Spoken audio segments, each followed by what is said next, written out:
આનંદ થાય છે કે ન્યૂઝ S7 ગુજરાત જે પાટણ જિલ્લાના અંદર કાર્યરત છે અને મારે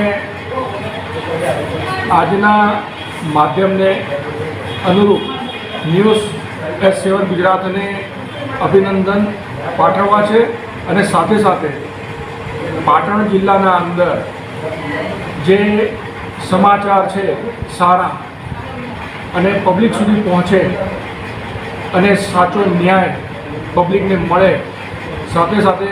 ભારત સરકાર હોય કે ગુજરાત સરકાર હોય અને એમના જે કાર્યો છે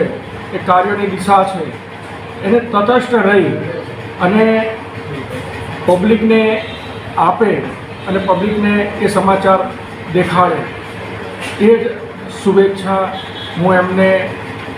આપું છું કે તટસ્થ રીતે નિષ્પક્ષ ભાવે સમાચાર લોકો સુધી પહોંચે. એ જ